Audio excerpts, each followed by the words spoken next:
new video. I would like to talk about the commonly asked questions about the tricks, the shortcut tricks for solving the questions. This is a common query, this is a common curiosity among the students. They want to know the tricks which one should know so that it doesn't take time for them to do the questions, or they are able to do it as fast as possible. And for that purpose, they do a lot of things. I would like to put it in two channels. One is basically learning the tricks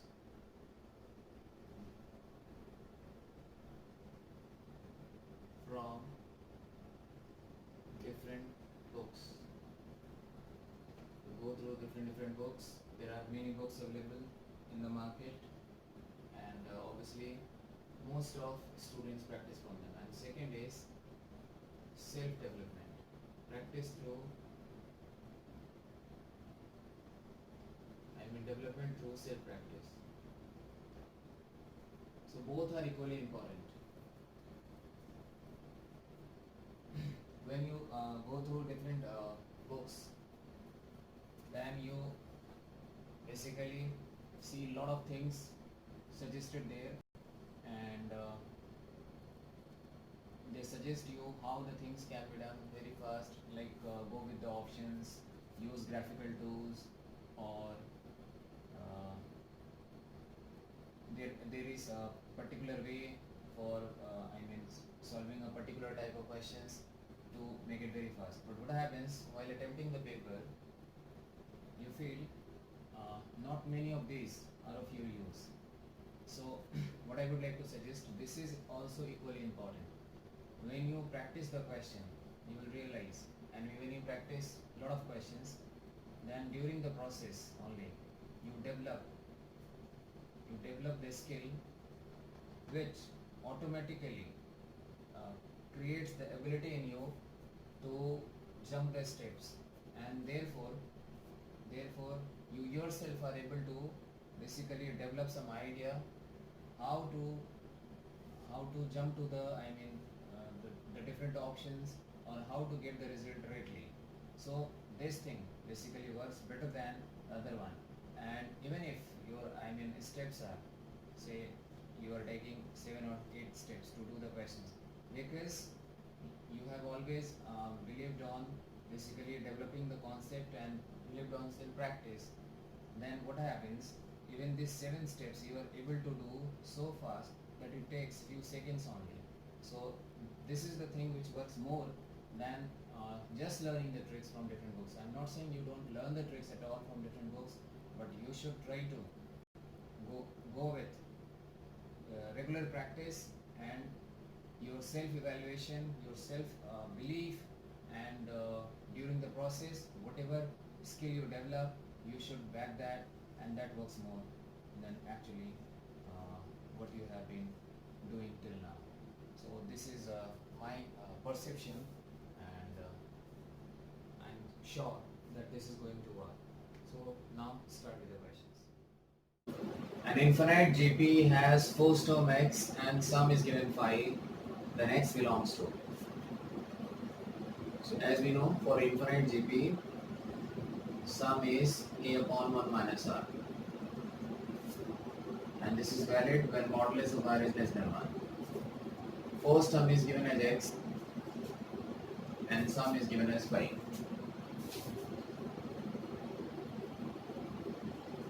Can be written as x upon 1 minus r. That implies 1 minus r is equal to x upon 5. Now using this one, you can say r is lying between minus 1 and 1. Whenever modulus of something is less than a constant, that number is lying between minus of that number and plus of that number. Now we need minus r, fine. We need to multiply with minus. The direction of inequality changes. This will become 1 and the other one minus 1. Now we need to add 1, which we do this way. 1 plus 1, 2, and 1 plus minus 1 gives you 0. So 1 minus that will be replaced by x upon 5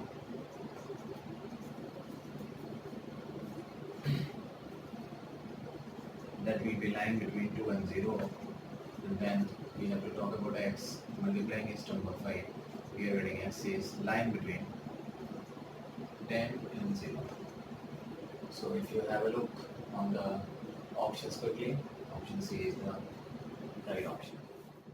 Well, coming to this question, one of the diameter of this circle is the chord for another circle.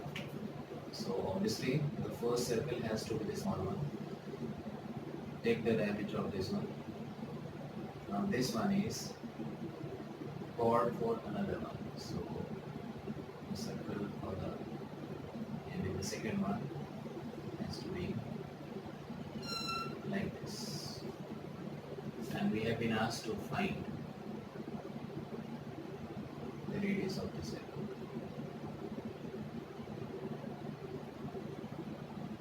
The center of the first circle will lie on this. Say with this one is C, this one is O, this one is P. Starting with this one, circle 1, call it circle 1, this one is circle 2. Circle 1, x square minus 2x to make perfect square, take 1, and y square minus 6y, then we take 9 is equal to 1 and 9, 10, and right side we move 6. So we are adding x minus 1 whole square plus y minus 3 whole square is equal to 2 square. So this point O has coordinate 1, 3, and radius of this is 2.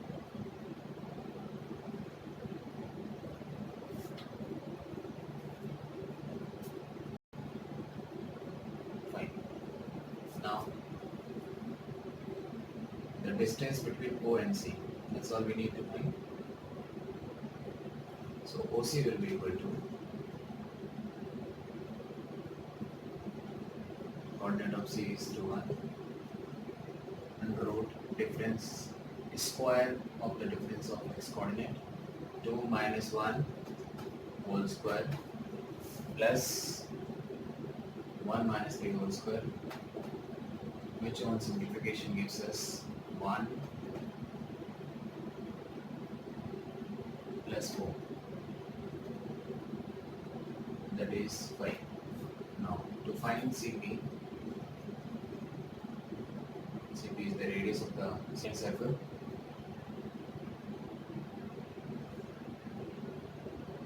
This one has to be perpendicular, CP is hypotenuse. So CP square is equal to OC square plus OP square. OC square is 5 and OP square is 4. You can see this one is 2. So that is giving you 9, and then for CP is 3. We'll go with option C. As you can see, this is the question based on derivative. This is the function given to us, log x plus y is equal to 2xy. So starting with differentiation of this will give us 1 upon x plus y into 1 plus y dash dy upon dx. That is equal to 2. We are going to apply product rule, x into y dash plus y into 1. Now we are having 1 upon x plus y, the term independent of y dash, and then take minus 2y on the right hand side. Now club y dash, we are having 2x on the right hand side, and we'll take 1 upon x plus y on the left hand side. Simplify this one, we are getting 1 minus 2xy minus 2y square divided by x plus y, that is equal to y dash 2x square plus 2xy minus 1 divided by x plus y. X plus y gets cancelled, so we are getting y dash is equal to 1 minus 2xy minus 2y square divided by 2x square plus 2xy minus 1. Now to know the value of y dash 0, we have y also, so in the expression this one, when x is equal to 0, we are having log y is equal to right side 0, so that gives you y is equal to e raised to 0 is there as base of log, that is giving us 1. So now put y is equal to 1 and x is equal to 0, so wherever you have x, that part will automatically become 0. So 1 minus this part is 0, this one is 2, this one is 0, this one is 2, 2 minus 1, so that is minus 1 upon 1, that is minus 1. Option B is. Well, this question is very simple and obviously you should be saving your time. fx is differentiable and it is strictly increasing, so there is no problem. Then the value of this limit is asked. So in this type of questions, in fact in most of the questions of limit, we should be applying L'Hospital rule. Those who don't know about L'Hospital rule, let me tell you, it's about differentiating numerator and denominator separately. So if you differentiate fx square, you will be getting f dash x square into derivative of x square, that is 2x, minus derivative of fx, that is f dash x, divided by f dash x. Now we are going to apply the limit. When we apply x is equal to 0, this part becomes 0. So we are getting minus f dash 0 upon f dash 0, which gives us minus 1. So again,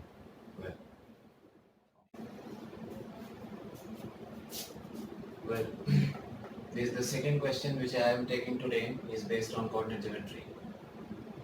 I will say something about this before ending my video. First concentrate on this. If the line 2x plus this thing is touching the hyperbola, so obviously it is tangent, and tangent to hyperbola is in the format x into x1 minus this y square is split like this, y by 1 is equal to 4, and you have already been given the equation of tangent, that is 2x plus root 6y is equal to 2. Now comparing these two, this can be written as x1 upon 2 is equal to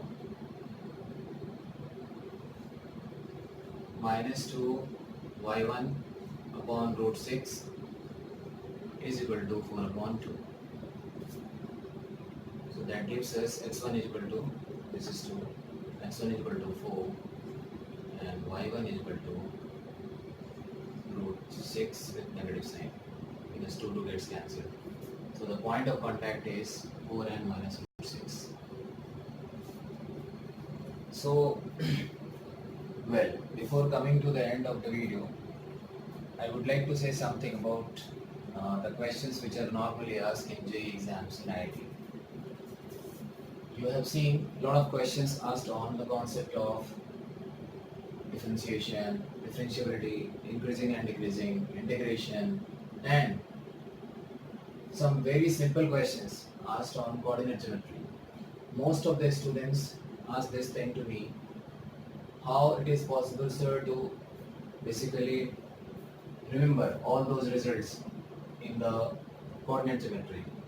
My simple answer to all of them is, in fact, I would like to suggest that well, you try to mug up them on regular basis and practice them, then only practice them properly with good number of questions, then only those things which you have uh, mugged up are going to help you, because otherwise what happens when you try to memorize the thing and you don't use them, they're out of your mind, and that is how you face the difficulty, or you start feeling it's like very very impossible for me to have command over coordinate geometry, and it is basically a free scoring area, free scoring zone. In calculus questions, differentiation, integration, some sort of tricky situations you may face. But in coordinate geometry, the things are very straightforward. You just need to understand the language. So if you really want to do the coordinate geometry questions, which are having good number of questions, like in JEE, if you have say IIT-JEE, say if you have 30 questions, out of 30 questions you will find at least 5 questions. At least 5 questions directly based on coordinate geometry. So if you have good practice of coordinate geometry, then obviously all those results which look cumbersome, which look very very lengthy, because of the regular uses, will be so simple for you, and you will, believe me, very very comfortable in this. So that's all I have in this video. Thanks for watching. Keep subscribing, keep watching my video. Thank you so much.